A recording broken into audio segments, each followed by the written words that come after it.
কালকে রাত থেকেই গুঞ্জন যে শেখ হাসিনা ভারত ছেড়েছেন এবং তিনি আমিরাতে অবস্থান নিয়েছেন। আমিরাতের কোন শহরে সেটি পরিষ্কার না।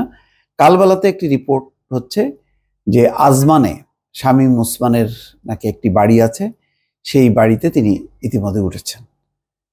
কিন্তু এটার পক্ষে কোনো ভারতের কোনো সরকারি সূত্র এটা সমর্থন করেনি।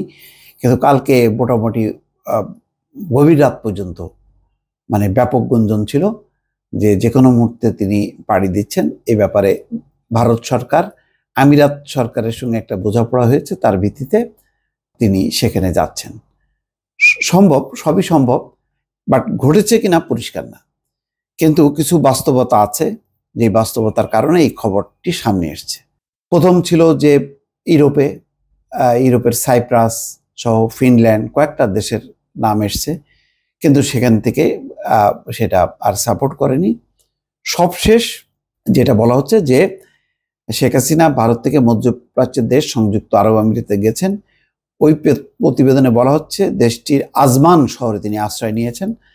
আরব আমিরাতের আজমান শহরে শামীম ওসমানের নিজের একটি বাড়ি আছে বলে শোনা গেছে, সেখানেই তিনি উঠেছেন বলে ধারণা করা হচ্ছে। সেখানে আরও উল্লেখ করা হয়েছে শেখ হাসিনা ভারত ছেড়েছেন বলে কয়েকটি সূত্র জানিয়েছে। এর আগে শামীম ওসমানকে দিল্লিতে নিজামুদ্দিন আউলিয়ার মাজারে দেখা গেছে, তারপর তাকে দেখা গেছে দুবাইয়ের শপিং মলে। তার মানে শামীম ওসমান হচ্ছে দিল্লি, দুবাই বা সংযুক্ত আরব আমিরাত এখানে আসা যাওয়া করছেন, এবং ধারণা করা যায় যে শামীম ওসমানের সঙ্গে হয়তো শেখ হাসিনার একটি সংযোগ আছে, এবং হয়তো ভারত সরকার এখন শেখ হাসিনা যে যাবেন আমিরাতে সেই ব্যাপারে তত্ত্বাবধান করছেন হয়তো শামীম ওসমানের মাধ্যমে, সেটাও হইতে পারে। তো অস্পষ্ট, পরিষ্কার না। কিন্তু সম্প্রতি শেখ হাসিনার সাথে গোপালগঞ্জের একজন নেতা, ছাত্রলীগ নেতা, তারপরে মার্কিন প্রবাসী তানভীর নামে একজনের অডিও বেশ ভাইরাল হয়েছে। সেখানে তিনি খুব কনফিডেন্ট যে দেশে ফিরবেন, তারপরে দেখায় দেবেন, সবাই তালিকা করতে বলছে, এই সমস্ত কথাবার্তাগুলো আছে।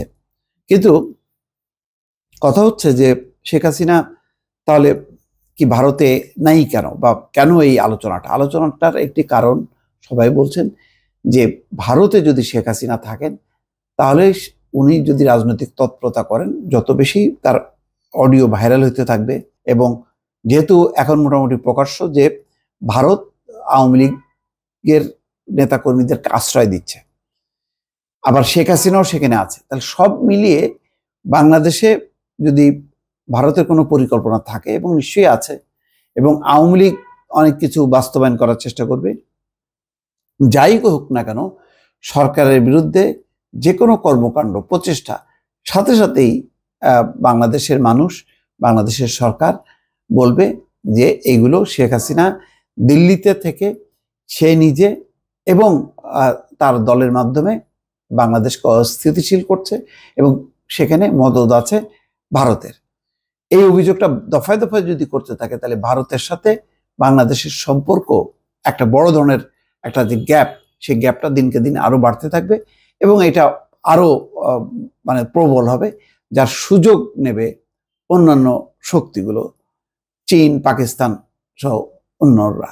এইটা ভারত হয়তো চায় না। ভারত এই বিতর্কটা এড়াতে চায়। এড়াতে গেলে তার যে প্রধান যেই শক্তি আওয়ামী লীগের শেখ হাসিনা যদি সংযুক্ত আরব আমিরাতে চলে যায় বা অন্য কোনো দেশে, তাহলে ভারত ফ্রি হয়ে গেল। ভারতকে সরাসরি আঙুল দিয়ে বলা যাবে না যে ভারত এই কাজগুলো করছে। তো এরকম একটা সম্ভাবনার কারণেই কিন্তু হঠাৎ করে একটা আলোচনা এসছে, বিশেষ করে গত রাত থেকে, যে শেখ হাসিনা হয়তো ইতিমধ্যেই সংযুক্ত আরব আমিরাতে চলে গেছে।